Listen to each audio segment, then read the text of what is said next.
Community infighting is really unfortunate, and it happens often right now because, um, when the community is affected by the oppressor, they often turn on each other and compete and stuff. It's psychology. So I've experienced lateral violence in both the autistic community, and I'm just kind of learning about it in the Ehlers-Danlos community, very unfortunately.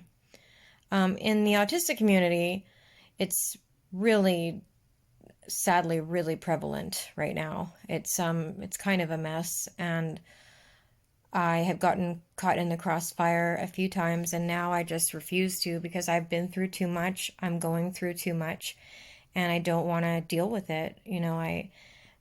I don't want to be told how to advocate and how to exactly identify.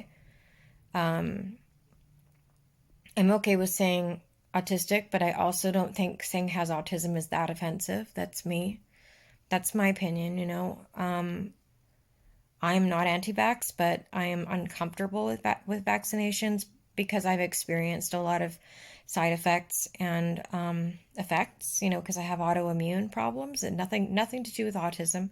But I mean, there's these rigid, like, you have to think this, you have to be super pro-vax and there's a lot of like being mean to parents, of autistic kids and kind of attacking them. Like it makes us look bad. So I just don't want to be involved in that. So I'm not involved in that. I'm only in groups that don't support that and are frankly kind of sick of it. And I do definitely have a lot of fellow autistic friends, but all people who are not wanting to engage in the infighting and the competitiveness for who's the leader and all this kind of stuff. I mean, there is no leader. We are all our own individuals, but when people have complex PTSD and they've unfortunately developed kind of a complex, difficult personality and have been bullied and they've become the bully, that's kind of what happens. And I just don't want to be part of it. I just don't have the energy. It makes me very sad. And I have every right to advocate for neurodiversity and autism in my own way and share my own experience. And I'm very like moderate about a lot of things. I don't want to get into the nitty gritty details because this video is just about lateral violence in general. So that's kind of what it's like in the autism community, and or a big piece of it. And like I said, I tend to associate with only those who aren't really part of that either, and who are safe people who they're my friends, and I have some awesome friends on the spectrum. I mean, most of my close friends are on the spectrum for sure, but not always, or they have ADD or something like that. They're neurodiverse in some way. My opinion on diagnosis, that's kind of challenging because I do know people who are starting to get really rigid, like skeptical of self-diagnosis and kind of against it, and I don't necessarily agree with them because it's so hard to get a diagnosis. I'm diagnosed with autism. I mean, I'm fully diagnosed by very detailed, definitive, assessment. But some people just really cannot access the correct services for that. It's psychiatrists make it really difficult. So it makes it hard, but I mean, it's definitely better, preferable to have a diagnosis for sure.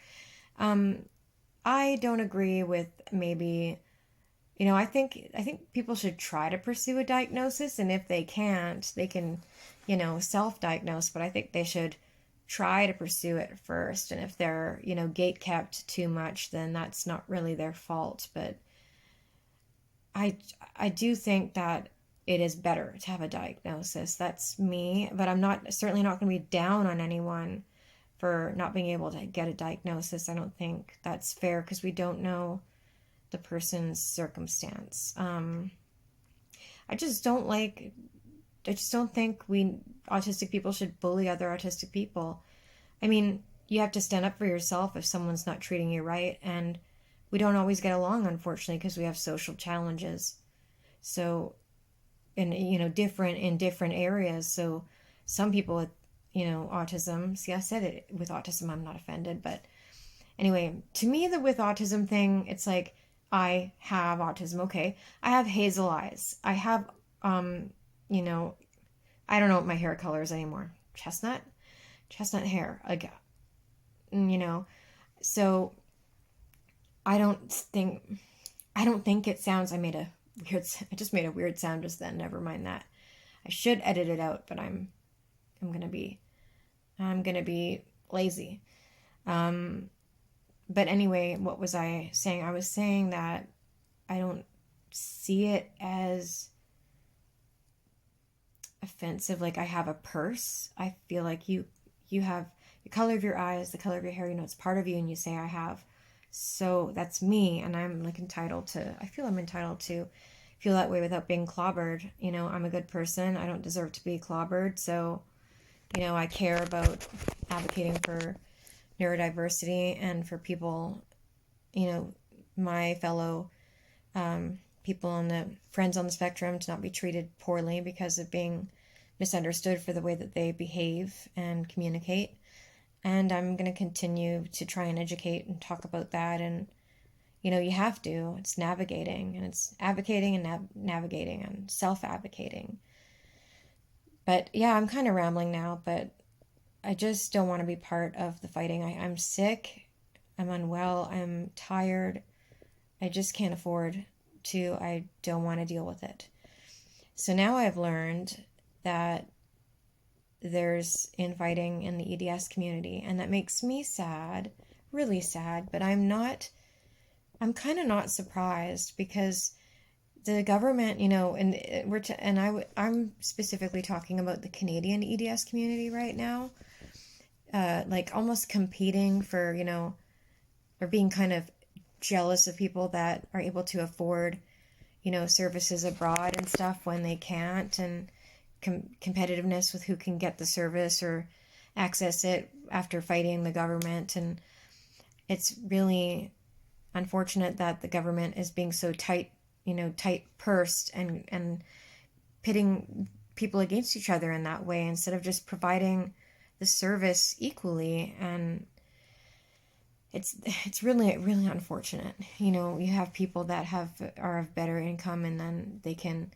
buy, what they need, they can finance it, and other people being jealous. I mean, I live in poverty. I certainly could be jealous of people that are getting services that are able to afford it.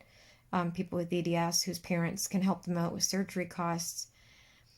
But I'm not jealous, I'm envious. And there's a difference. Like envy is not necessarily like angry. It's just kind of more like hurting and sad. But jealousy is a toxic emotion. And I don't think that's really very good to hold, as hard as it is. It's really hard to not be jealous of millionaires, for sure. Really, really difficult. And I don't know if I win that battle.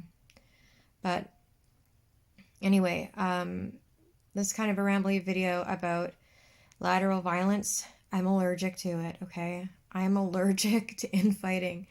I'm not going to be part of it. I'm going to go bye-bye. I'm just, I'm outie here. I'm going to rise above the infighting and just try to be objective and do my thing. I don't want to get caught in the crossfires of it. I understand why it's happening.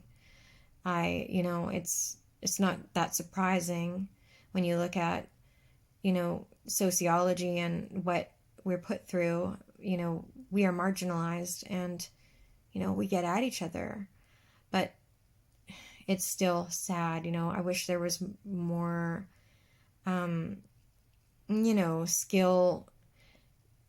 skill building literature and things, support groups or something to try to curb the lateral violence. Perhaps there is. I haven't come across it, but that would be nice. Um, I've been through so much of it. I went through it as a child. My family was dysfunctional, and there was a lot of fighting, and you know, I needed to avoid it. I went to my room, and sometimes I engaged, and I'm just too tired. I don't want to engage anymore in that. It's important to be assertive. It's important to, sometimes you need to be angry a little bit about something, but not to turn it onto your fellow community member is not very constructive and only causes everybody more trauma. So I'm going to stay out.